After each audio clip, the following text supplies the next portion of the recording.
گناہ اور معصیت ہیں، خطائیں ہیں، یہ ان پر لا دو۔ چنانچہ حق والے لا دیں گے اور تمام گناہوں کا بوجھ لے کر وہ جہنم میں جائے گا۔ اس لیے میرے بھائیوں، اللہ کے ساتھ اچھا عقیدہ رکھنا ہے، اللہ کی عبادت بھی کرنی ہے، لین دین بھی صحیح ادا کرنا ہے۔ بندوں کے حق کے معاملے میں ہمیشہ جو ہے آدمی کو چوکنا رہنا چاہیے۔ اللہ کے حق میں اگر کچھ کمی ہو جائے تو اللہ غفور الرحیم ہے، ایک قطرہ آنسو کا ٹپکائیں گے، اللہ تعالیٰ معاف کر دیں گے۔ وہ معاف کرنے والی ذات کا تو یہ حال ہے کہ ایک کتا کو پانی پلانے کی وجہ سے رنڈی کی زندگی بھر کے فحش اور گندے کام کو اللہ معاف کر دیتے ہیں۔ بخاری شریف میں واقعہ ہے۔ لہذا جو ہے اللہ تو بڑے غفور الرحیم ہیں، اللہ کے حقوق میں کوئی کمی کوتاہی ہو جائے تو وہ اللہ معاف کر دیں گے اگر توفیق مل گئی توبہ کرنے کی۔ لیکن اس لیے کسی کا گناہ کرنا کہ اللہ تو غفور الرحیم ہے، معافی مانگ لیں گے، پتہ نہیں معافی مانگنے کا موقع بھی ملے گا یا نہیں۔ حدیث میں بہت آسان نسخہ ہے کہ جس کا آخری عمل اچھا ہوگا وہ جنت میں جائے گا، اور یہ تو صریح حدیث ہے، من کان آخر کلامہ لا الہ الا اللہ دخل الجنہ، جس کی زبان سے اخیر میں لا الہ الا اللہ نکل گیا وہ جنت پہنچ جائے گا۔ اللہ ہم سب کو توفیق دے، سب لوگ کہیے لا الہ الا اللہ محمد الرسول اللہ۔ دعا کیجیے اللہ تعالیٰ اخیر میں یہ کلمہ ہماری زبان پر جاری کرتا ہے۔ بہت آسان نسخہ ہے، لیکن کون سا وقت آخری وقت ہے، کون سا کلمہ آخری کلمہ ہے یہ معلوم نہیں۔ حضرت قطب الارشاد ہمارے بزرگوں کے پیر حضرت گنگوہی نور اللہ مرقدہ نے ایک قصہ لکھا کہ دیکھو اللہ کا ذکر خوب کرو، کثرت سے کرو، اللہ کا ہر وقت نام لیتے رہو، تاکہ مرنے کے وقت اللہ کا ذکر تمہاری زبان پر چڑھے، اللہ کا نام تمہاری زبان پر جاری ہو جائے۔ اس لیے کہ مرنے کے وقت زبان پر وہی کلمہ جاری ہوتا ہے جس کلمہ سے آدمی کو بہت انسیت ہو جاتی ہے، جو کلمہ آدمی کی فطرت بن جائے وہ کلمہ مرنے کے وقت جاری ہوتا ہے۔ حضرت نے اس پر ایک قصہ لکھا ہے کہ ایک طوطا تھا، طوطا مینا ہم لوگوں کے یہاں ٹیاں کہتے ہیں، تو طوطا تھا، طوطا کو جو ہے اس کے مالک نے سکھا کر کچھ کلمات جو ہے وہ خود ادا کرتا، اللہ اکبر الحمدللہ خیریت سے ہیں، وہ طوطا بولتا تھا۔ لوگ جاتے طوطا کے پاس اور ان کی جو ہے سریلی آواز، میٹھی میٹھی بولیاں سنتے تھے، وہ ہمیشہ میٹھی میٹھی بولیاں بولتا تھا۔ ایک دن بلی نے طوطا پر حملہ کر دیا، اور جیسی بلی نے طوطا کے گردن میں منہ میں گردن لے کر دبایا تو طوطا سب سریلی بولی بھول گیا، ٹیں ٹیں ٹیں ٹیں چلانے لگا اور ٹیں ٹیں کرتے ہوئے مر گیا، کیونکہ ٹیں ٹیں کرنا یہ ان کی فطری آواز تھی، اور جو وہ سریلی آواز کچھ نکالتا تھا خیریت سے ہیں اللہ اکبر، یہ انہوں نے وہ بتکلف ادا کرتا۔ اس لیے ہمیں چاہیے کہ ہم ہر وقت اللہ کو یاد رکھیں، اللہ کو دھیان میں رکھیں، تو خدا کی قسم مرنے کے وقت بھی اللہ ہی یاد رہیں گے۔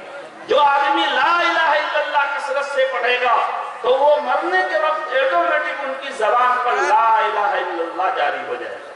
میرے استاد ہیں حضرت اقدس مفتی طاہر صاحب، سہارنپور کے محدث ہیں، مفتی ہیں۔ حضرت نے اپنی کتاب میں بھی لکھا، حضرت کی زبانی بھی میں نے سنا کہ میرے ابا، حضرت نے فرمایا میرے ابا کو چند کلمات جو ہے بہت پسند تھے، ہر وقت وہ ذکر میں یہی کلمات کہتے تھے، سبحان اللہ بحمدہ عدد خلقہ ورضا نفسہ وزینت عرشہ ومداد کلمات۔ یہ حدیث میں ذکر کے کلمات ہیں۔ ایک حدیث میں ہے کہ ایک دن اللہ کے نبی کہیں تشریف لے جا رہے تھے تو دیکھے کہ ماں جویریہ رضی اللہ عنہا، جو اللہ کے نبی کی زوج محترمہ، آپ کی بیگم بیوی صاحبہ تھی، وہ مصلی میں بیٹھ کر ذکر تلاوت میں، تسبیح میں، وظیفہ میں مشغول ہے۔ آپ چلے گئے کہیں، بہت دیر کے بعد آئے تو دیکھے وہ اسی طرح ذکر و تسبیح میں مشغول ہے۔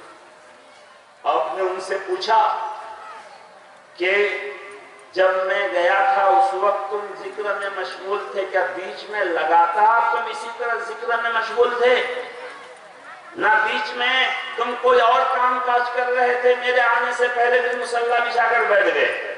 وہ بولی کہ نہیں یا رسول اللہ، آپ کے جانے کے بعد جو ہے مکمل میں ذکر و اذکار میں مشغول ہوں، وظیفہ پڑھ رہی تھی۔ ہمارے آقا نے فرمایا ہے جویریہ، اتنے لمبے وقت میں تم نے جتنا وظیفہ پڑھا، میں تمہارے یہاں سے جانے کے بعد صرف 4 کلمہ 3 مرتبہ میں نے پڑھا۔ خدا کی قسم، وہ 4 کلمہ 3 مرتبہ پڑھنا اگر ایک ترازو پر رکھا جائے اور تمہارے کئی گھنٹوں کا پورا وظیفہ ایک پڑھنے میں رکھا جائے تو میرے ان 4 کلمہ کو 3 مرتبہ پڑھنے کا وزن جو ہے تمہارے پورے وظیفہ کے وزن پر جو ہے بھاری ہو جائے۔ وہ یہ 4 کلمات ہیں، سبحان اللہ و بحمدہ عدد خلقہ ورضا نفسہ وزینت عرشہ ومداد کلماتہ۔ تو ہمارے حضرت استاد نے فرمایا کہ میرے ابا ہر وقت یہی ذکر کرتے تھے، تو جب جانکنی کا وقت شروع ہوا تو یہی کلمات پڑھتے رہے، یہاں تک کہ ان کی آواز بند ہو گئی تو میں نے کان لگا کر سنا تو یہی کلمات پڑھ رہے تھے اور یہی کلمات پڑھتے پڑھتے روح نکل گئی۔ ہائے اللہ، کتنا مبارک، کتنی مبارک موت ہے۔ اس لیے میرے بھائیوں، دوستو، بزرگوں، میں کہہ رہا تھا کہ اسلام صرف جو ہے اس کا نام نہیں ہے کہ ہم نماز پڑھیں، ایک طرف نماز بھی پڑھیں اور جھوٹ بھی بولیں، نماز بھی پڑھیں دھوکہ بھی دیں، نماز بھی پڑھیں دوسرے کا حق بھی دبائیں، تو یہ نماز کیسے ہمارے لیے نفع بخش ہوگی؟ لیکن اس کا مطلب یہ نہیں کہ یہ نماز چھوڑ دیں، یہ نماز تو پڑھتے رہنا ہے، ان جگہوں میں بھی سدھار کرنا ہے، ان گناہوں سے بھی اپنے آپ کو بچاتے رہنا ہے۔ یہ تو بہت بڑی بے وقوفی کی بات ہوگی کہ ایک نیکی کر رہے ہیں 4 نہیں کر رہے ہیں تو یہ بھی چھوڑ دیں، نہیں، یہ نیکی نیکی کو کھینچتی ہے، جتنا کر رہے ہیں اتنا تو کرتے رہنا ہے، کوشش کرنی ہے کہ دوسری نیکیاں بھی کرنا ہے، اللہ کا بھی حق ادا کرنا ہے، بندوں کا بھی حق ادا کرنا ہے، اپنے رشتہ داروں کا بھی حق ادا کرنا ہے، اپنے اڑوس پڑوس کا بھی حق ادا کرنا ہے۔ یا ایھا الذین آمنوا اتقوا اللہ، اللہ سے ڈرتے رہنا ہے، ہر وقت اللہ کو دھیان میں رکھنا ہے۔ وقولوا قولا سدیدا، ہر وقت صحیح بات بولنی، سچ بات بولنی ہے۔ اگر ہم ہمیشہ سچ بات بولیں گے تو اللہ آگے وعدہ کر رہے ہیں، جو اللہ رسول کی اطاعت کرتا ہے وہ کامیاب ہوتا ہے، اس کو فوز عظیم، بڑی کامیابی ملتی ہے۔ چنانچہ شاہ عبد القادر جیلانی رحمت اللہ علیہ، پیران پیر، بڑے ولی، بڑے بزرگ اور بڑے عالم، ہمارے بزرگوں میں چند ایسے بزرگان دین گزرے ہیں جو پیر پیراگی کے لائن میں، تصوف کے لائن میں بھی بہت اونچے تھے اور علم کے لائن میں بھی بہت اونچے تھے۔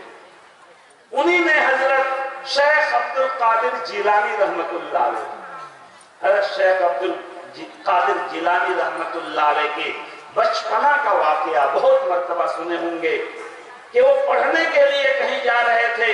اس زمانے میں اکیلا سفر آدمی نہیں کر سکتا تھا، ایک قافلہ کے ساتھ جو ہے اس بچے کو ان کی ماں نے بھیج دیا کہ یہ قافلہ چلو سہارنپور جا رہا ہے کاروبار کرنے کے لیے، یہ بچہ بھی جائے گا اور سہارنپور کے مدرسے میں داخلہ لے کے جو ہے پڑھائی پڑھ کے آئے گا، دین سیکھ کر آئے گا۔ چنانچہ ماں نے 40 اشرفیوں کو سونے کے 40 سکے کو ان کے آستین میں سل دیا تاکہ یہاں پتہ نہ چلے۔ راستے میں اس قافلہ پر ڈاکوؤں نے حملہ کیا، جن کے پاس جو کچھ تھا سب لوٹ مار کر لے لیا۔ یہ بچہ تھا، سب نے سوچا کہ بچے کے پاس تو مال ہوگا نہیں، جو بڑے لوگ ہیں انہی کے پاس پیسے ہوگا، ہم لوگ سفر میں جاتے ہیں تو ہمارے جیب میں پیسہ رہتا ہے، ہمارے بچوں کو اگر کوئی پیسہ دیتا بھی ہے گھر سے نکلنے، وہ بھی ہم ٹرین میں چڑھنے سے پہلے ان سے لے لیتے ہیں کہ بیٹا دے دو، گھر میں جا کے لے لینا، جو ہے ہم تمہارا پیسہ رکھ دیتے ہیں۔ تو یہ حالات ہیں، گارجن کے پاس پیسہ رہتا ہے، سب نے سوچا کہ بچے کے پاس تو نہیں ہے، لیکن ایک ڈاکو نے سوچا پوچھ لیں۔ کہا ارے بابو تمہارے پاس کچھ ہے؟ کہاں ہے؟ کیا ہے؟ کہا 40 اشرفی ہے۔ تو اس ڈاکو نے کہا کہ مذاق کیوں اڑا رہا ہے، یہ بچہ اس کے پاس 40 اشرفی کہاں سے ہوگی؟ خیر وہ جا کے دوسرے سے تذکرہ کیا، اس نے اس سردار سے تذکرہ کیا، ڈاکوؤں کا جو سردار تھا، کہ ایک بچہ ہے، وہ بچہ ایسا ایسا کہہ رہا تھا۔ وہ ڈاکو کا سردار جو ہے کہا چلو ان سے تحقیق کرتے ہیں۔ آیا، آگے کہا کہ تمہارے پاس کچھ ہے؟ کہاں ہے؟ کیا ہے؟ کہ 40 اشرفیاں ہیں۔ کہا کہاں ہے؟ کہا یہاں ہے۔ دکھایا، ارے صحیح معنی میں۔ پھر سردار نے کہا کہ بیٹا ہم کو تو پتا نہیں تھا کہ تمہارے پاس اتنا بڑا مال ہے، ہم نے جتنا مال لوٹا ہے اکیلا تمہارے پاس اتنا مال ہے، اگر تم نہیں بتاتے تو ہم کو معلوم نہیں ہوتا، تم نے آخر کیوں بتایا؟ تو انہوں نے کہا کہ میری ماں نے یہ نصیحت کی تھی نکلتے وقت کہ بیٹا جھوٹ مت بولو۔ اس لیے میں کیسے جھوٹ بول سکتا تھا؟ میں نے سچی بات بتا دی۔ حدیث میں آتا ہے صدق ینجی، سچائی انسان کو نجات دیتی ہے۔ سچ بات بتا دی، اس کا اثر ڈاکو پر ایسا ہوا کہ ڈاکو کے سردار رونے لگا کہ یہ اپنی ماں کی نصیحت کا اتنا خیال، ایک معصوم بچہ، نابالغ بچہ اپنی ماں کی نصیحت کا اتنا خیال رکھتا ہے، ہم اتنے جو ہے لمبے ترنگے جوان ہو کر اپنے اللہ کے حکم کو توڑ رہے ہیں، اللہ کے بندوں کو ستا رہے ہیں، جو ہے حرام مال، لوگوں کا مال لے کر ہم جو ہے اپنی زندگی گزار رہے ہیں۔ ان کے دل پر اثر ہوا، چنانچہ وہ وہیں پر توبہ کریں کہ آئندہ ہم جو ہے کبھی ڈکیتی نہیں کریں گے۔ تمام ڈاکو توبہ کر لیے، ولی بن گئے، نیک بن گئے، متقی بن گئے۔ کیوں؟ ایک بچے کے سچائی کی وجہ سے۔ آج ہم اپنے بچوں کو کیا سکھاتے ہیں؟ خود سکھاتے ہیں جھوٹ، کہ بیٹا جھوٹ بولو۔ کوئی آیا، ہم گھر میں ہیں، ہم کو ملنا نہیں ہے، تو بیٹا کو سکھا کر بھیجتے ہیں کہ جا کے کہہ دو ابا نہیں ہے، حالانکہ ابا خود کہہ رہا ہے۔ اب وہ بیٹا جا کے کہہ رہا ابا نہیں۔ اب اس بیٹے کے دل میں تو یہ آ گیا کہ جھوٹ بولنے میں کوئی حرج نہیں، ابا گھر میں موجود تھے، لیکن ابا نے ہم کو سکھایا کہ بیٹا کہہ دو ابا نہیں ہے۔ اب وہ سمجھ جائے گا کہ جو جھوٹ بولنے میں کوئی حرج نہیں۔ سب سے پہلے کل اپنے گھر سے جو ہے دودھ کے اوپر سے ملائی اٹھا کے کھا لے گا۔ اماں پوچھے گی یار کون ملائی کھایا؟ کہنا میں نے نہیں کھایا، سب کہا میں نے نہیں کھایا۔ کیوں بولے گا؟ اماں نے تو اماں سکھائی تھی جھوٹ بولنے میں کوئی حرج نہیں، اب وہ اماں سے کیوں جھوٹ نہ بولے؟ اس کے بعد ایک وقت ایسا آئے گا کہ دوسرے کا انڈا بھی چوری کر کے لائے گا، اور اسی طرح گل محمد بڑا ڈاکو بن جائے گا۔ تو میرے بھائیو دوستو بزرگوں، اسلام صرف نماز روزے کے اہتمام کا نام نہیں ہے۔ ہم اپنے سماج کو سدھارنا چاہتے ہیں تو ہم اپنے اندر 100% اسلام کو جاری کریں، ہمارا لین دین ٹھیک ہو، ہم اپنی بہنوں کا حق ادا کریں، اپنے بھائیوں کا حق ادا کریں۔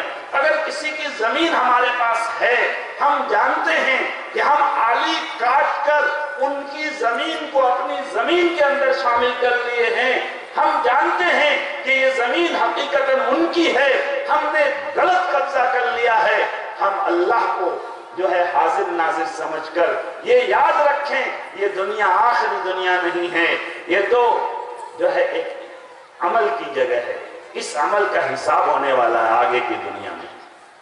اس لیے ہم سچ بولنے والے ہیں، سچائی پر قائم رہیں، سچائی پر قائم رہیں گے، سچ بولیں گے تو اللہ تبارک و تعالی ہم کو سچائی کے راستے سے نجات دے گی۔ میرے بھائیو دوستو بزرگوں، آج ہم خود سدھرنا نہیں چاہتے، پورے سماج کو سدھارنا چاہتے ہیں، بہت مشکل کام ہے۔ ہر آدمی کہہ رہا ہے کہ آپ پہلے کیجئے۔ ابھی ہمارے کل ہی رات میں کچھ دوست و احباب بیٹھے تھے، مذاق میں بات چھڑ گئی کہ بھائی شادی تو 4 اسلام میں کرنا صحیح ہے، وہ بھی ایک قصہ سے مسئلہ چھڑا۔ ایک دوست نے قصہ سنایا کہ ایک آدمی نے کسی عالمہ سے شادی کر لی، اس عالمہ نے پہلے ہی کہہ دیا، شوہر بھی عالم تھا کہ دیکھو شادی تو کریں گے لیکن شریعت کے مطابق زندگی گزارنی ہے، ہر کام اسلام شریعت کے مطابق ہوگا، یہ منظور ہو گیا۔ شادی کے بعد اب عورت لڑکی کہنے لگی کہ میں آپ کے ماں باپ کی خدمت نہیں کروں گی۔ شریعت میں آپ پر ماں باپ کی خدمت ہے، مجھ پر نہیں ہے۔ ظاہر ہے میرے ماں باپ ہیں تو مجھ پر خدمت ہے، میری بیوی پر نہیں ہے کہ وہ میرے ماں باپ کی خدمت کرے۔ اگر وہ کر رہی ہے تو مجھ پر احسان کر رہی ہے، میرے کام میں وہ بیچاری ہاتھ بٹا رہی ہے۔ تو مسئلہ بیان کی کہ میں ماں باپ کی خدمت، آپ کے ماں باپ کی خدمت نہیں کروں گی، میں جھاڑو نہیں لگاؤں گی، میں کھانا نہیں پکاؤں گی، میں ایک ساتھ نہیں رہوں گی، مجھ کو الگ مکان میں رکھیے، میرا گیس چولہا الگ کھینچیے، میں اپنا کھاؤں گی اپنا رہوں گی۔ بڑا مسئلہ ہو گیا۔ اب گھر ٹوٹنے کو ہوا۔ جو ہے ماں باپ تو سوچے تھے کہ عالمہ بہو آئے گی، خوب خدمت کرے گی، معاملہ الٹا ہو گیا۔ تو اس شوہر کا ایک دوست تھا، وہ بہت سمجھدار تھا، ان سے انہوں نے مشورہ کیا کہ کیا کریں۔ کہا بہت آسان طریقہ ہے، سب ٹھیک ہو جائے گا، مجھے دعوت دو ایک دن۔ کہا بھائی کل ہی آؤ، ابھی چلو، دعوت تمہاری ہے، جو کھاؤ گے وہ کھلاؤں گا، میری مصیبت دور کرو۔ وہ پہنچ گیا گھر میں، پردے میں بھابھی صاحبہ کو بلایا۔ کہا بھابھی صاحبہ مجھے بڑی خوشی ہوئی، آپ جو ہے اس شرط کے ساتھ نکاح اور شادی کے لیے تیار ہوئے ہیں کہ اسلام اور شریعت کے مطابق زندگی آپ گزارنا چاہتی ہیں، ماشاءاللہ ہر کام شریعت کے مطابق، مسئلہ کے مطابق کرنا چاہتی ہیں، اس سے بڑی خوشی ہوئی۔ لیکن میرے دوست بتا رہے ہیں کہ آپ کہہ رہی ہے کہ آپ ساس سسر کی خدمت نہیں کرے گی۔ کہا نہیں مولانا صاحب آپ بتائیے میرے اوپر ہے یا ان پر ہے؟ کہا نہیں ہے تو ان پر۔ کہا میرے ذمہ ہے کھانا پکا کے ساس سسر کو میں کھلاؤں؟ کہا نہیں تمہارے ذمہ تو نہیں ہے۔ کہا کہ ہاں یہی میں کہتی ہوں کہ اسلام پر چلو، شریعت پر چلو۔ تو مولانا نے کہا آپ صحیح کہتی ہے، میرے پاس ایک لڑکی ہے، ان کے لیے بھی شریعت اجازت دیتی ہے کہ 4 شادی کریں، لہذا دوسری شادی جو ہے میں ان کی کرا رہا ہوں، اور وہ لڑکی ساس سسر کی پوری خدمت کرے گی۔ آپ مت کیجیے گا، آپ جھاڑو بھی مت لگائیے گا، آپ ان کے ماں باپ کی کوئی خدمت مت کیجیے گا، آپ ہر وقت جو ہے پڑھتے رہیے گا، قرآن پڑھیے گا، تلاوت کیجیے گا، جو چاہیے گا وہ کیجیے گا، دوسری شادی میں کل ان کی کرا رہا ہوں۔ یہ بھی تو اسلام کا کی اجازت ہے، اسلام کا حکم ہے۔ وہ فوراً کہنے لگے نہیں نہیں ایسا مت کیجیے، اچھا میں سب کام کروں گی، میں سسر کو کھانا بھی پکا کے کھلاؤں گی، ساس کی خدمت بھی کروں گی، سب تیار ہو گئی۔ یہاں سے بات چھڑی۔ اب ہنسی مذاق میں بات آ گئی کہ بھائی یہ بھی تو ایک سنت ہے کہ 2-3 شادی کی جائے، بہت ساری بیچاری مطلقہ بیوہ پڑی رہتی ہے، اس سنت پر عمل کرو۔ تو سب کہہ رہے ہیں ہاں عمل کرنا چاہیے، تو آپ شروع کیجئے۔ وہ کہتا آپ شروع کیجئے، وہ کہتا آپ شروع کیجئے۔ تو کیسے یہ سنت پر عمل ہوگا؟ کوئی خود شروع کرنے کے لیے تیار نہیں۔ یہی حال ہے کہ ہم سماج کو سدھارنا چاہتے ہیں مگر خود سدھرنا نہیں چاہتے ہیں۔ اس لیے میرے بھائی دوستو بزرگوں، ہم سب اپنے آپ کو سدھار لیں۔ میں خود اپنے آپ کو کہہ رہا ہوں، میں خود نیت کرتا ہوں کہ انشاءاللہ میں 100% شریعت کے مطابق چلوں گا، میں اپنے گناہوں سے توبہ کروں گا، میں اپنا خود حساب کتاب اپنا کروں گا کہ میں کتنا دین پر چلتا ہوں، کتنا جو ہے میں غلط کرتا ہوں۔ میں تقریر کے بعد خود اپنا حساب لوں گا کہ میں تقریر اللہ کو سنانے کے لیے کیا تھا یا واہواہی کے لیے کیا تھا، شاباشی کے لیے کیا تھا۔ ہمارے بزرگوں نے اللہ الصمد کیسے کیسے اکابر تھے۔ حضرت اسماعیل شہید رحمت اللہ علیہ جامع مسجد دلی میں ایک مرتبہ واعظ محفل قائم ہوئی، جلسہ ہوا، سینکڑوں ہزاروں لوگ آئے۔ حضرت کا بیان جادو بیان ہوتا ہے۔ جیسے ہمارے علاقے میں حضرت مولانا مشیر احمد صاحب اس علاقے میں آتے تھے تقریر کرنے، حضرت مولانا جعفر صاحب جو ہے رات رات تقریر ہوتی تھی، کوئی اٹھتے نہیں تھے۔ تو اسماعیل شہید رحمت اللہ علیہ تقریر کیے 3 گھنٹے تک، کوئی چوں بھی نہیں کیا۔ تقریر ختم ہو گئی، دعا ہو گئی، لوگ جانے لگے۔ ایک دیہات کا آدمی جو ہے کانپتے کانپتے پہنچا اور کہا حضرت جی میں گھر سے کی نکلا، تانگا ملا نہیں، پیدل آیا، واز ختم ہو گیا، میں تو سن نہیں پایا۔ حضرت نے فرمایا کہ بابا کوئی بات نہیں، گھبرا مت، میں تم کو بھی واز سناؤں گا، بیٹھو۔ ان کو بیٹھائے، اس ایک آدمی کو حضرت نے پھر 3 گھنٹہ تقریر سنا۔ ایک دم اسی طرح جس طرح سے پورے مجمع کو سنایا تھا۔ بعد میں خادموں نے کہا حضرت آپ کو تو بہت بوریت ہوئی ہوگی، مجمع ہو تو کچھ کہنے میں اچھا بھی لگے، ایک آدمی پر تقریر کیسے ہوگی؟ حضرت نے کہا الحمدللہ کوئی فرق نہیں ہوا، مجمع کو جب تقریر سنایا تھا اس وقت بھی اللہ ہی کے لیے سنایا تھا، اس ایک آدمی کو جو سنایا وہ بھی اللہ ہی کے لیے سنایا، اس لیے میرا دونوں کام اللہ کے لیے تھا، میرا اللہ سن گیا، میرا اللہ خوش ہو گیا، میں کامیاب ہو گیا۔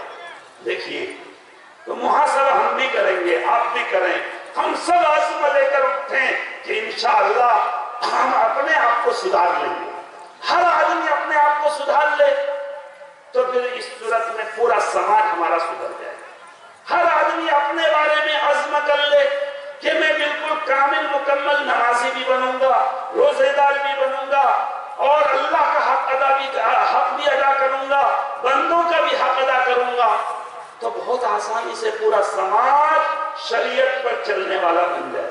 انشاءاللہ کریں گے کہ نہیں بھائی؟ کون کون آج سے جو ہے کبھی نماز نہیں چھوڑیں گے؟ آپ بتائیے۔ الحمدللہ۔ اچھا، اگر آپ میں سے کوئی ابھی تک اپنی بہن کا حق ادا نہیں کیا ہے میراث میں، تو کون آج ہی ہو سکتا ہے ان کی بہن مہمانی میں آئی ہو جلسہ کے نام پر، جا کے کہے یہ بہن تمہارا اتنا حق ہے، کل چلو امین لا کر میں ناپ کر تمہاری زمین تم کو الگ کر دیتا ہوں؟ کون کون ہے جو کہے؟ ہاتھ اٹھائیے۔ ماشاءاللہ ماشاءاللہ، اللہ قبول فرمائے۔ آپ میں سے کون کون ہیں کہ ہم جا کر یہ حساب کریں گے کہ ہمارے اوپر اگر کسی کا حق ہے، فرض ہے، تو ہم ضرور ادا کریں گے، خود ادا کریں گے، چاہے مانگنے والا مانگتے مانگتے تھک کر وہ مانگنا ہی چھوڑ دیا ہے، لیکن ہم ادا کریں گے۔ ادا کرنے کی اگر ہمارے اندر وسعت نہیں ہے تو ان کا ہاتھ پاؤں پکڑ کے معافی مانگیں کہ بابا معاف کر دو، میرے پاس وسعت نہیں ہے، اللہ کے یہاں مجھ سے جو ہے پکڑ مت کرنا، میرا مواخذہ مت کرنا۔ کون ہے کہ انشاءاللہ جو ہے اللہ کا بھی حق ادا کریں گے، بندے کا بھی حق ادا کریں گے؟ ہاتھ اٹھائیے۔ ماشاءاللہ۔ اچھا دیکھیں، رمضان کا مہینہ آ رہا ہے، ہمارے بہت سارے الحمدللہ داڑھی کی سنت سجا رکھی ہیں۔ کل ایک آدمی سے ملاقات ہوئی، لندن کا آدمی، اس نے کہا الحمدللہ، عام آدمی، کوئی مولانا صاحب نہیں، ایک دم دنیا کا انجینئر، اس نے کہا کہ داڑھی نکلنے کے بعد کبھی میں الحمدللہ داڑھی پر کینچی بلیڈ نہیں چلایا، یہ داڑھی پیدا ہونے کے جوان ہونے کے بعد جو نکلی تھی وہی ہے، کوئی نئی نہیں ہے۔ انگلینڈ میں لوگ، امریکہ میں لوگ، فرانس میں لوگ داڑھی رکھ رہے ہیں، اور ہم جو ہے الحمدللہ یہاں ایک ماحول ہے، داڑھی رکھنا کوئی مشکل کام نہیں ہے، پھر اس کے باوجود ہم جو ہے داڑھی نہیں رکھتے۔ کون کون ہے کہ انشاءاللہ داڑھی رکھنے کا عزم لیں گے؟ ماشاءاللہ۔ یہ دیکھیں ہمارے جوان سب بھائی، علماء کرام کی محفل ہے، آپ ہاتھ اٹھائیں، انشاءاللہ داڑھی رکھیں گے یا نہیں؟ اللہ کو حاضر ناظر سمجھ کر، شادی نہیں ہوئی تب بھی داڑھی رکھیں گے، اللہ اچھی سے اچھی بیوی دلائیں گے، نیک بیوی دلائیں گے، خدا نہ خواستہ موت آ جائے گی تو نبی کی سنت دار جو ہے سر سے چہرے پہ سجی رہے گی، نکیر منکر بھی ہم کو پھنسانے سے ڈریں گے کہ یہ نبی کی سنت لی آیا ہے۔ اس لیے میرے بھائیوں دوستو بزرگوں، آپ وعدہ کر رہے ہیں انشاءاللہ اپنے آپ کو سدھار لیں گے تو سماج سدھر جائے گا۔ اب اخیر میں مجھے حکم ہوا، ظاہر ہے جلسہ ہوتا ہے تو یہ ایسے ہی تو اسٹیج اور پنڈال نہیں بنا ہے، اس کے پیچھے اخراجات ہیں، کچھ مقصد ہے کہ مسجد کا کام کرنا ہے۔ آپ حضرات یہاں جمع ہوئے ہیں، میرے بعد میرے استاد محترم، ان تمام علماء کرام کے بڑے، مادر علمی دارالعلوم دیوبند کے نائب محتمم استاد حدیث حضرت مفتی راشد صاحب دامت برکاتہم العالیہ تشریف لا رہے ہیں۔ خدا کی قسم وہ یہاں 5 منٹ بیٹھیں، آپ ان کی زیارت کر کے چلے جائیں تو ان کی زیارت کرنے سے آپ کو انشاءاللہ اتنا ثواب مل جائے گا کہ میری 1 گھنٹہ کی تقریر میں، اور بہت مرتبہ جو ہے ہمارے 1 مہینے کی عبادت میں بھی ہو سکتا ہے وہ ثواب میں ملے۔ ایک ساتھ صحبت با اولیاء بہتر 80 سالہ طاعت جاریہ حضرت تشریف لائے. اس سے پہلے آپ کو میں قصہ سنا رہا ہوں, دل سے سنیے, 2 کان متوجہ کر کے سنیے. 2 کان اللہ نے اس لیے نہیں دیا ہے کہ ایک سے سنے اور دوسرے سے نکال دیں. 2 کان اس لیے دیا ہے کہ پورا غور سے سنیے. ایک مرتبہ ایک آدمی کو شوق پیدا ہوا تقریر سن کر. حدیث میں ہے کہ من بنا للہ مسجدا بنا اللہ لہ بیتا فی الجنہ, جو اللہ کے لیے دنیا میں مسجد بنائے گا اللہ ان کے لیے عالی شان محل جنت میں بنائیں گے. ان کو شوق ہوا کہ میں ایک مسجد بناؤں تاکہ مجھ کو بھی جنت میں محل ملے. اچھا, آج کل تھوڑا سا ہم لوگوں میں کسی کو پیسہ ہو جاتا ہے نا تو سوچتا ہے کہ گاؤں سے نکل کر الگ تھلگ مکان بنا, بس میری باؤنڈری میں اور کوئی نہ رہے. پہلے تو یہ نہیں تھا, آج کل یہ ہو رہا ہے. یہ جو ہے الگ, ہر آدمی الگ رہنا چاہتا ہے, الگ تھلگ, اپنی باؤنڈری, اپنا مکان بس. پہلے تو ایسا تھا, آج بھی آپ کے گاؤں بستی میں ایک کے گھر پر دوسرے کا گھر, دوسرے کے گھر پر تیسرے کا گھر, جو ادھر ان کا گھر, ادھر سے ہماری گلی.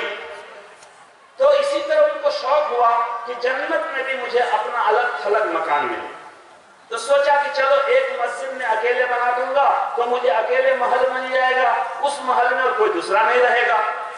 تو انہوں نے ایک عالم سے, بزرگ سے کہا کہ حضرت جی مجھے ایک مسجد بنانی ہے, کوئی جگہ ہے؟ کہاں؟ ہاں بھائی, کہاں غریب علاقہ ہے, بنا دو. ہمارے ادارہ فیض القرآن ٹھکری باری کی ماں کے ذریعہ سے علاقے میں کتنی مسجدیں بنی, اور بھی علماء کرام بناتے ہیں. تو اس طرح کوئی نہ کوئی تیار ہو جاتا ہے کہ میں پوری مسجد اکیلا بنا دوں گا. وہ تیار ہو گیا کہ میں اکیلا جو ہے پوری مسجد بنا دوں گا. کہا بہت اچھی بات ہے. کہا شرط ہے کسی دوسرے سے چندہ نہیں لیں گے, بس میرا ہی پیسہ اس مسجد میں لگے گا اور کسی کا نہیں لگے گا. کہا بہت اچھا. چنانچہ مسجد کی تعمیر شروع ہو گئی, مسجد بن کر تیار ہو گئی, مسجد کا افتتاح بھی ہو گیا. وہ اللہ سے بہت دعا کیا, اللہ تیری رضا کے لیے جنت میں ایک محل کے لیے مسجد بنایا ہے, 10 لاکھ روپیہ خرچ کیا ہوں تاکہ جنت میں محل مل جائے. اے اللہ دنیا میں کچھ بشارت سنا دیجئے, خواب دکھا دیجئے کہ میری مسجد قبول ہو گئی اور مجھے جنت میں میرے لیے محل تیار ہو گیا. چنانچہ رات میں خواب دیکھا کہ عالی شان محل بنا ہوا ہے. کسی نے پوچھا کن کا محل ہے یہ؟ کہا یہ تمہارا محل ہے. دیکھا اسی محل کے قریب میں اور ایک عالی شان اسی طرح کا محل ہے, باؤنڈری ایک ہی ہے. کہا یہ محل کن کا ہے؟ کہا ایک محل فلاں بڑھیا کا ہے. بڑھیا کا نام لیا کہ بڑھیا کا یہ محل ہے. اور آنکھ کھل گئی. ان کو بڑی خوشی ہوئی کہ چلو اللہ کے یہاں مسجد قبول ہو گئی, اللہ نے محل بنا دیا. لیکن مسئلہ تھا, میرا شوق تھا کہ میرے باؤنڈری میں کوئی محل نہ ہو, یہ بڑھیا کا محل کہاں سے آ گیا؟ چنانچہ انہوں نے فوراً مولانا صاحب کو بلایا کہ مولانا صاحب آپ کو میں نے کہا تھا کسی سے چندہ وندہ نہیں لینے کا, میں پورا پیسہ دوں گا, آپ نے پھر دوسرے سے کیوں چندہ لیا؟ کہنا بھائی ایک پیسہ کسی سے نہیں لیا. کہا کسی بڑھیا سے ضرور لیے ہیں. کہنا نہیں لیا. اس کے بعد وہ کہا اچھا چلیے مستری لوگوں کو بلائیے, ٹھیکیدار کو بلائیے. بلایا, بھائی تم لوگ کسی سے کچھ لیے تو نہیں ہو؟ کوئی سیمنٹ کا بورا لا کے دے دیا ہو, کوئی اینٹ لا کے دے دیا ہو؟ کہنا نہ کسی سے کچھ نہیں لیے. کہا کسی بڑھیا نے کچھ دیا تھا؟ کہا نہیں, یہ بڑھیا جو مسجد کے قریب میں ہے ان کے گھر سے ڈول مانگ کے لاتے تھے, بالٹی. اسی لیے کہ بہت مرتبہ ایسا ہوتا ہے کہ ایک آدمی 1 کروڑ کا بلڈنگ بنا رہا ہے مگر کودال قریب والے سے مانگ کے لائے. اللہ کے بندے کودال میں خرید کے لے آؤ. کہا نہیں, ہر دن کودال مانگ رہا ہے. 1 کروڑ کی بلڈنگ بنانے میں جو ہے وہاں پر پیسہ وغیرہ کچھ نہیں, مگر ایک کودال خریدے گا نہیں, مانگے گا ہر دن. یہ ایک انسانی فطرت ہے. کبھی کبھی آدمی بھول بھی جاتا ہے, سستی. ہر دن بازار جاتے ہیں, کودال خریدنے کا یاد ہی نہیں رہتا ہے. تو خیر وہ بڑھیا سے ڈول مانگتے تھے. کہا اچھا یہی بات ہے. کہا چلو بڑھیا کون ہے؟ کہا یہ بڑھیا ہے. گئے ان کے گھر میں. کہا اماں جان آپ کے پاس ڈول ہے؟ کہاں بیٹا ہے؟ کتنا ہے؟ کہا ایک ہی ڈول ہے, یہی ہے, اسی میں پانی بھرتی ہوں, اسی میں کپڑا دھوتی ہوں. کہا مسجد کے کام کے لیے کس ڈول کو دیتے تھے؟ بیٹا اسی ڈول کو دیتا تھا. کیوں کام ہے, ضرورت ہے تو لے جاؤ. کہا نہیں ضرورت نہیں ہے, ڈول مجھے خریدنا ہے. کہنا بیٹا میں ڈول بیچوں گا نہیں, بیچوں گی نہیں. کہا نہیں اپنا خریدنا ہے, کتنا دام لینا ہے؟ 1000 روپیہ, 2000, 5000, 1 لاکھ, 1.5 لاکھ, 2 لاکھ, 3 لاکھ, 5 لاکھ, 7 لاکھ. دام بڑھاتے 10 لاکھ تک پہنچ گئے. اما 10 لاکھ روپے لے لو یہ ڈول دے دو. انہوں نے سوچا کہ ڈول خرید دوں گا تو باؤنڈری کا دونوں محل میرا ہو جائے گا. ایک محل تو ڈول کے بدلے میں ملا ہے. چنانچہ جو ہے تب وہ بڑھیا بولی کہ بیٹا خواب سے تم ہی نہیں دیکھتے ہو، کوئی اور بھی دیکھتا ہے. اللہ نے تم کو خواب دکھایا، مجھے بھی دکھایا. 10 لاکھ کیا 10 کروڑ میں بھی یہ ڈول میں بیچ نہیں سکتی. میرے بھائیوں، اخلاص کے ساتھ ایک ڈول جو ہے مسجد کے کام میں دینے کی وجہ سے اللہ نے ان کے لیے اسی طرح کا محل بنا دیا. اس لیے علماء نے کہا ہے پوری مسجد بنانے میں بھی اللہ جنت میں عالی شان محل بنائیں گے. ایک آدمی کے پاس اتنی وسعت نہیں ہے کہ وہ پوری مسجد بنا دے، لیکن ایک آدمی کے پاس اتنی وسعت ہے کہ وہ 5000 دے دے تو ان کو 5000 میں اللہ محل بنا دے. ایک آدمی کے پاس 100 روپے کی وسعت ہے، 100 روپے میں جو ہے بنا دے. لیکن شرط ہے کہ کنجوسی نہ کرے. اللہ یہ نہیں دیکھتے کتنا دے رہا ہے، اللہ یہ دیکھتے کتنے میں کتنا دے رہا ہے. کیا دیکھتے ہیں کتنے میں کتنا دے رہا ہے. ایک مرتبہ حضرت ابو بکر رضی اللہ عنہ چندہ لینے گھر گئے. حضرت عمر بھی گئے. حضرت عمر نے سوچا کہ حضرت ابو بکر سے آج مجھے آگے بڑھنا. چنانچہ حضرت عمر نے گھر کا آدھا مال کا آدھا آدھی کیا. آدھا نصف مال گھر میں رکھا اور نصف لے کر اللہ کے نبی کے دربار میں پہنچ گئے. حضرت ابو بکر کے گھر میں تھا ہی نہیں کچھ، تھوڑا بہت تھا، جو تھا جھاڑ جھوڑ کے سب لے کے چلے گئے. اب آگے اللہ کے نبی کیا پوچھتے ہیں؟ ما ترکت فی بیتک یا عمر، اے عمر گھر میں کتنا چھوڑا؟ خیر رسول اللہ آدھا چھوڑا. اے ابو بکر تم آپ نے گھر میں کیا چھوڑا؟ ما خلفت فی بیتک. حضرت ابو بکر نے کہا اللہ رسول کا نام چھوڑا، سب کچھ لے کر دربار رسول میں آ گیا، آپ کے قدموں میں سب کچھ گرا دیا، کچھ میرے گھر میں نہیں. دیکھیے اللہ کے نبی نے یہ نہیں دیکھا کہ عمر کا چندہ زیادہ ہے، یہ دیکھا کتنے میں کتنا دے رہا ہے. اس لیے آپ کتنے میں کتنا دینے والے ہیں وہ آپ جانتے ہیں، ہم کو نہیں معلوم. لیکن حضرت دامت برکاتہم کے آنے سے پہلے مسجد کے لیے آپ جب تک چندہ نہیں دیں گے حضرت کی زیارت آپ کو حضرت کا خطاب نہیں سننے کا موقع ملے گا. جو ہے قیمتی شخصیت ہیں، اس لیے آپ جان مال کا، کرونا سے حفاظت کا، مشکلات سے بچاؤ کی نیت سے جو ہے مسجد کے لیے ایک اپنی خوشی سے جتنا دے سکیں. کوئی 10,000 والے ہیں تو وہ اگر 5,000 دیں گے تو وہ کنجوس ہوں گے، ان کو 10,000 کی وسعت ہے. اس لیے جو ہے جو دینا چاہتے ہیں کھڑے ہو کر نام لکھا دیں. اگر ابھی نہیں ہے بعد میں لا کے دے دیں گے. کوئی ہے 10,000 20,000 والے مسجد کے کام کے لیے انشاءاللہ دیں گے، آپ کے لیے جنت میں عالیشان محل ملے گا. آپ کی مسجد جب تک آباد رہے گی، جب تک نماز اس میں پڑھی جائے گی، آپ کو ثواب ملے گا. جلدی سے دے دیجئے بھائی. جو ہے ماشاءاللہ ہمارے بھائی صاحب کھڑے ہوئے، اور کوئی جتنے ہیں جلدی جلدی دے دیجئے. اللہ قبول فرمائے، ان کے جان مال میں جو ہے اللہ تعالیٰ برکت دے. جو نیک مقصد ہے اللہ اس کی تکمیل فرمائے. جلدی جلدی بھائی کھڑے ہو جائیے. آپ کو تو سال آ جائے بھائی، سب کو آ جائے. نام لکھا سکتے ہیں ابھی ماشاءاللہ بوری کے لیے. زینت کی بوری جس نیت سے آپ دینا چاہتے ہیں دے دیجئے. اگر ابھی ساتھ نہیں ہے تو نیت جو ہے آپ بعد میں دے دیجئے گا. نام لکھا دیجئے. نام لکھا دیجئے. جلدی کوئی آ جائے بھائی، ہر کوئی حصہ لے. آ جائے بھائی. ماشاءاللہ اللہ قبول فرمائے. آمین. جن کے پاس جو نقد ہے آگے جلدی سے دے دیجئے. آ جائے بھائی، آ جائے. دے کر اپنی جگہ بیٹھ جائیے، دے کر ادھر ادھر مت جائیے. رومال لے کے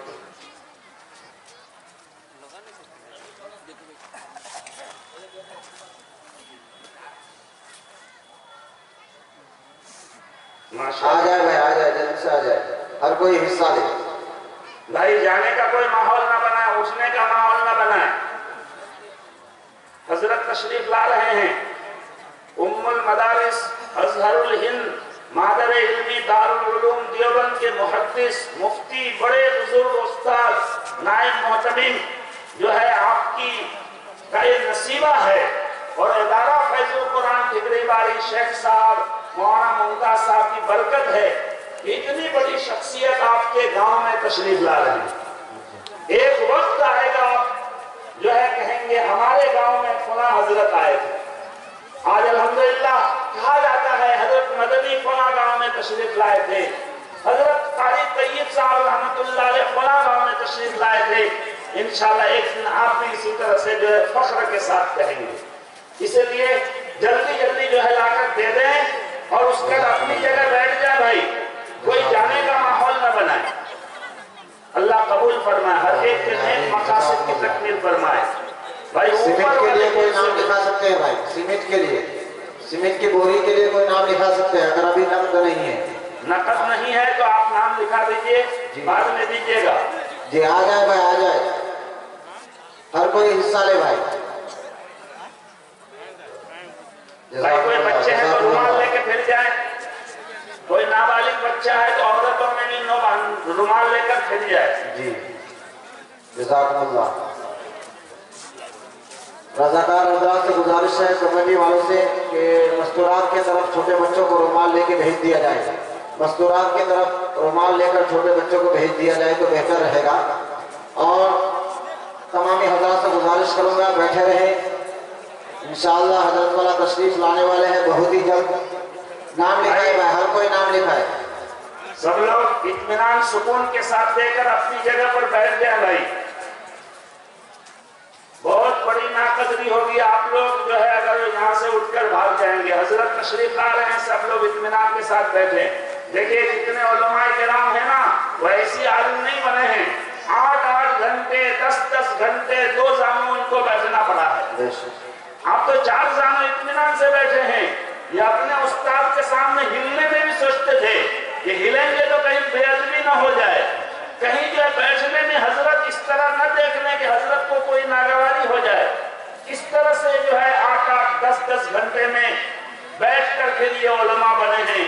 ایسے ہی نہیں کہا جاتا ہے کہ عالم کا سونا جو ہے جاہل کے جاننے سے بہتر ہے، یہ کوئی غلط بات نہیں ہے، ایسی ان کے لیے فضیلت نہیں ہے۔ اس لیے ایک دن آپ کے لیے بیٹھنے کا موقع ملا ہے، سیکھنے کی نیت سے بیٹھیے۔ ہمارا جو ہے واعظ سننا یہ بھی نیک کام ہے، ثواب کا کام ہے۔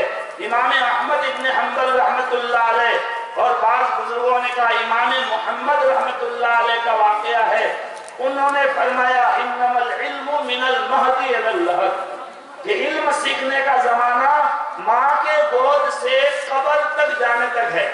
ایسا نہیں ہے کہ آپ یہاں پر بیٹھیں گے ایسی آپ کو علم حاصل ہوگا، علم سیکھنے کی نیت سے بیٹھیں گے۔ کسی نے کہا فَإِنَّ الْعَمَلِ، اگر جو ہے ماں کے گود سے قبر تک ہم علم ہی سیکھیں گے تو عمل کب کریں گے؟ امام احمد ابن حنبل رحمت اللہ علیہ نے فرمایا انما علمنا هو العمل، ہمارا علم سیکھنا یہی عمل ہے، ہمارا علم سیکھنا اللہ کے لیے ہے۔ علم سیکھنے کا زمانہ الگ، عمل کا زمانہ الگ نہیں۔ ایک مطلب ہے علم سیکھنا ہی عمل ہے، اور دوسرا مطلب ہے دونوں ہمارا ساتھ ساتھ چلتا ہے، علم بھی سیکھتے ہیں عمل بھی کرتے ہیں۔ اس لیے دارالعلوم دیوبند کے استاد تشریف لا رہے ہیں، جہاں علم سیکھنے کے لیے دنیا کے کونے کونے سے لوگ آتے ہیں، اور داخلہ کے لیے اتنی مغز ماری ہوتی ہے، کتنی دعائیں ہوتی ہیں، کتنی راتوں کو جاگنا ہوتا ہے، مزار قاسمی چکر لگاتے لگاتے چپل گھس جاتی ہے، پھر جا کے داخلہ ہوتا ہے، کسی کا نہیں بھی ہوتا۔ ایسی عظیم درسگاہ کے نائب محتمم محدث عظیم تشریف لا رہے ہیں، اس لیے ان کی ناقدری نہیں ہونی چاہیے۔ آپ لوگ سب قریب میں مل جائیں۔ دیکھیے ادرک کے ساتھ مٹی اگر مل جاتی ہے تو مٹی ادرک کے دام میں جو ہے بکتی ہے۔ پانجی پڑا ادرک کی ایک مارکیٹ ہے، جا کے دیکھیے گا، 10 کنٹل ادرک میں جو ہے کبھی کبھی 1 من مٹی ہو جاتی ہے۔ وہ مٹی کا بھی وہی وزن ہوتا ہے، ادرک 100 روپیہ کلو تو مٹی کا بھی وزن 100 روپیہ کلو کے حساب سے ہی ہوتا ہے۔ آلو کی کھیتی آپ کے علاقے میں ہوتی ہے، کھیت سے آلو اٹھا کر بہت مرتبہ بورا میں بھرتے ہیں اور دے دیتے ہیں۔ 40 کلو بورا میں ہے تو اس میں 1 کلو مٹی ہے۔ اگر آلو 10 روپیہ کلو ہے تو مٹی بھی 10 روپیہ کلو بک رہی۔ تو اس سے معلوم ہوا کم دامی بے دامی چیز اگر دامی چیز کے ساتھ مل جائے تو وہ بھی دامی بن جاتی ہے۔ اس لیے علماء کرام، یہ مشائخ کرام جن کی زندگیاں اللہ کے دین کے لیے وقف ہے، ہم سب کے مہمان مکرم جو اتنے عظیم درسگاہ سے اتنا لمبا سفر کر کے تشریف لا رہے ہیں، یقیناً یہ قیمتی ہیں۔ ان کے ساتھ ہم بیٹھیں گے، ہم بے دامی ہیں تو ہم بھی دامی بن جائیں گے۔ اس لیے قریب قریب میں بیٹھے، بیچ میں خالی جگہ نہ چھوڑیں بھائی، قریب قریب میں بیٹھے، اس کے بعد پھر انشاءاللہ آگے کا پروگرام ہوگا۔ اللہ تعالیٰ ہم سب کو کہنے سننے سے زیادہ عمل کی توفیق عطا فرمائے۔ جزاکم اللہ خیرہ۔